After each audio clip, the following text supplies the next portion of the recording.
Welcome to Shadow Fable. Don't forget to subscribe. At midnight, one lonely intersection can shatter everything you think you know about reality. I never believed in fate until I found myself drawn back to my hometown by a series of enigmatic radio broadcasts, their static-laced messages echoing through the dark hours of the night.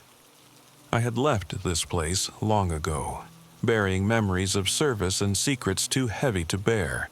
But something in those whispers, half-remembered and distorted, called me home, pulling me along deserted roads and past forgotten landmarks like a ghost from my past. I arrived on a chilly autumn evening, the sky a deep canvas of indigo punctuated by the weak glow of street lamps. The wind whispered through the barren trees, carrying with it the scent of damp leaves and distant rain. My car's headlights cut through the darkness as I navigated a narrow road that led to an old intersection known locally as the Crossroads, a place rumored to be the meeting point of destinies, where time and space twisted into something unrecognizable. I parked my car at the edge of a long-forgotten parking lot, the silence around me thick and foreboding. The air felt charged with an energy I could neither explain nor ignore. I stepped out, my breath visible in the cold air, and listened as the wind seemed to murmur secrets of its own. I recalled the messages on the radio, fragments of phrases that felt strangely personal, like they were meant for me alone. As I walked along the cracked pavement toward the intersection, my thoughts drifted to my past.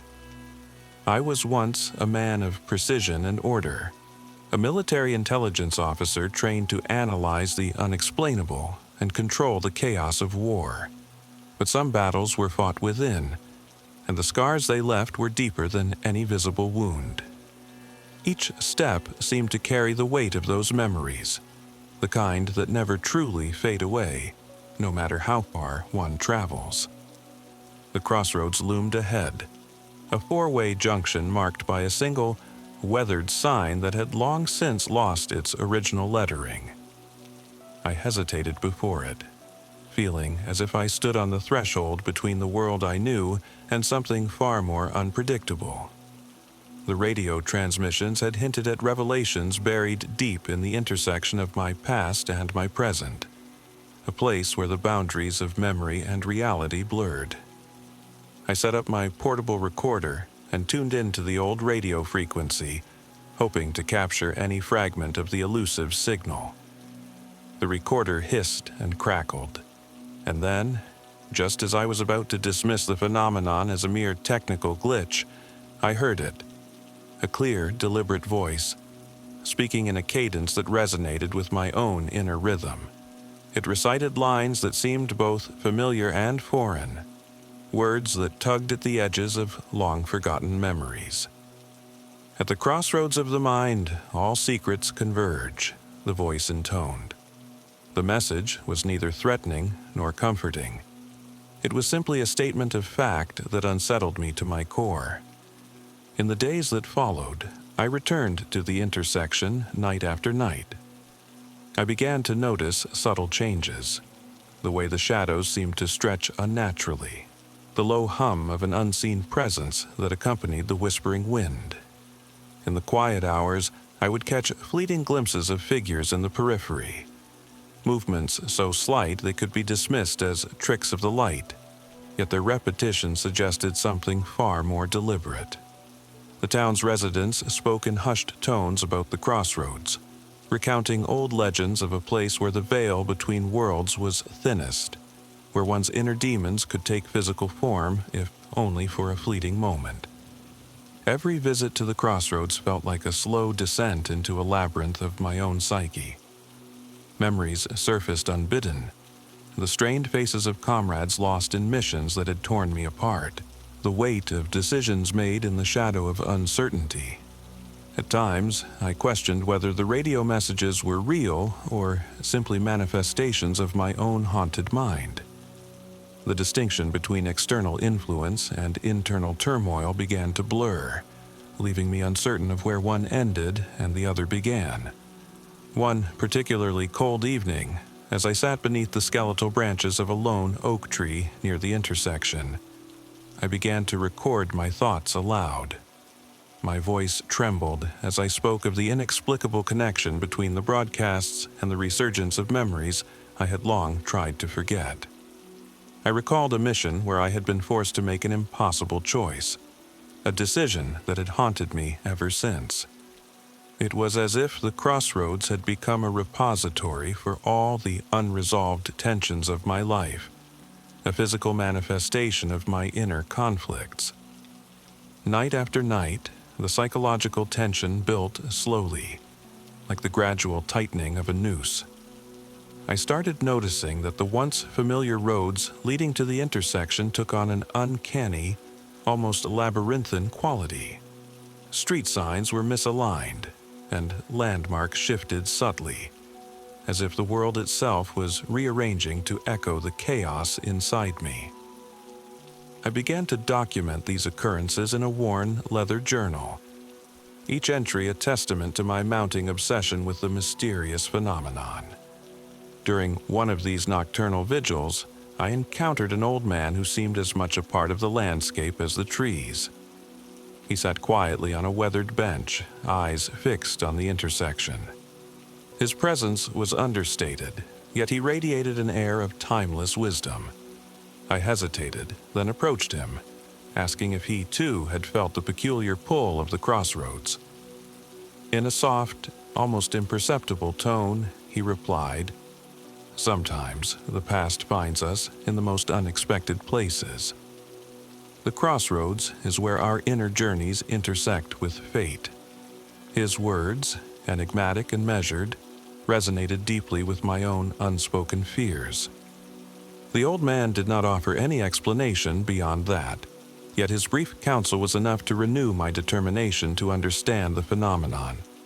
I began to piece together the fragments of my own history with the strange occurrences at the Crossroads, suspecting that there was a connection between my personal demons and the spectral messages echoing in the night. With each visit, the line between objective reality and subjective memory became more distorted, leaving me questioning the very nature of perception. One night, as a heavy fog rolled in from the distant hills, the atmosphere around the Crossroads transformed into a surreal tableau of muted light and shifting shadows. The radio broadcast was clearer than ever, and the message took on a new urgency.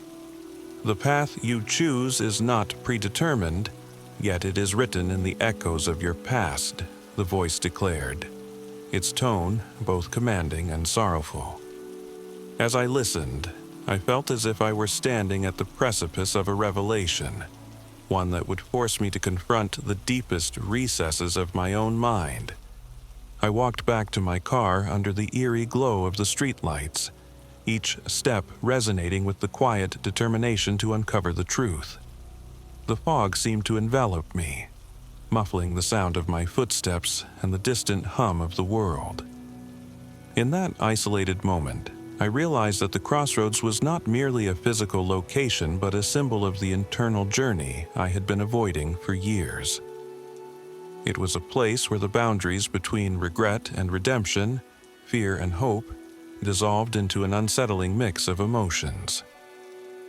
In the days that followed, my nights became a relentless cycle of returning to the intersection, recording the broadcasts and revisiting the memories that I had tried so hard to suppress. I began to notice that the radio transmissions were evolving, as if they were responding to my presence, addressing my hidden regrets directly. The slow, methodical buildup of tension was now interwoven with a sense of inevitability. I could no longer distinguish between the messages from the radio and the whisperings of my own conscience. Then, one fateful night, as the clock struck midnight and the fog was at its densest, I experienced a moment that shattered the delicate equilibrium of my reality. Standing at the Crossroads, I felt an overwhelming compulsion to step into the center, as if a force beyond my understanding was drawing me inward. In that suspended moment, the air vibrated with a haunting energy, and the radio's voice resounded more clearly than ever before. The crossroads of the mind demands its reckoning. I closed my eyes, taking a deep, trembling breath, and stepped forward. The world around me seemed to dissolve into a surreal, dreamlike haze. When I opened my eyes, I found myself standing in a place that was both familiar and utterly alien, a distorted mirror of the intersection, where the roads twisted in impossible directions, and the signs bore cryptic inscriptions of my own memories. The fog had lifted, replaced by an oppressive stillness that was both liberating and terrifying. As I wandered through this alternate version of the crossroads, I encountered figures that appeared to be fragments of my past. People I had known, faces I had long forgotten. They did not speak, yet their eyes conveyed unspoken truths. Each step I took seemed to peel away layers of my carefully constructed persona, revealing the raw, unfiltered emotions that lay beneath. The experience was both excruciating and cathartic, as if I were finally facing the ghosts that had haunted me for decades. In that surreal limbo, I realized that the true power of the crossroads was not in its supernatural ability to distort reality, but in its capacity to force one to confront the deepest truths of the self. Every unresolved regret, every moment of hesitation, every choice left unexamined, everything converged in that silent, otherworldly space. It was there, at that metaphysical intersection, that I was compelled to accept the full weight of my past, to acknowledge the mistakes and missteps that had defined my life. And then, as suddenly as it had begun, the vision faded. I found myself back at the familiar intersection, alone under the indifferent gaze of the moon. The radio was silent, and the fog had dissipated, leaving only the residual chill of an encounter that defied rational explanation. I stood there, trembling, with a profound understanding that the crossroads was not a place to be conquered or explained. It was a mirror reflecting the intricate labyrinth of the human mind. In the quiet aftermath, as I slowly made my way back to my car, I felt a strange sense of peace mingled with lingering unease. The journey had not provided easy answers. Instead, it had forced me to confront the ambiguous nature of memory, regret, and destiny. I realized that some intersections in life are meant to be navigated not with certainty, but with a sober acceptance of the mysteries that lie within us all.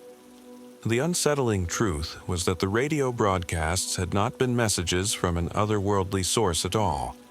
They had been echoes of my own inner voice, amplified by the isolation and unresolved guilt of a lifetime.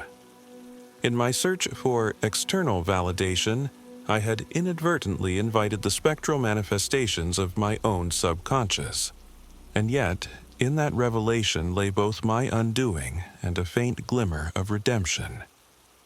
As I drove away from the crossroads that night, the roads behind me gradually blurred into the inky darkness of memory. I could still hear the faint murmur of that disembodied voice, a reminder that the intersection of our past and present is a delicate balance, a precarious space where every choice we make resonates with the weight of our inner truths. The experience left me with more questions than answers, an enduring sense that some mysteries are meant to haunt us, long after the echoes have faded into silence. I now carry the weight of that night as both a curse and a benediction, a reminder that our deepest fears and regrets are not external horrors to be vanquished, but intimate parts of ourselves that must be acknowledged. The crossroads of the mind remains etched in my memory, a spectral landmark on the journey of self-discovery, forever challenging me to face the unresolved intersections of my soul.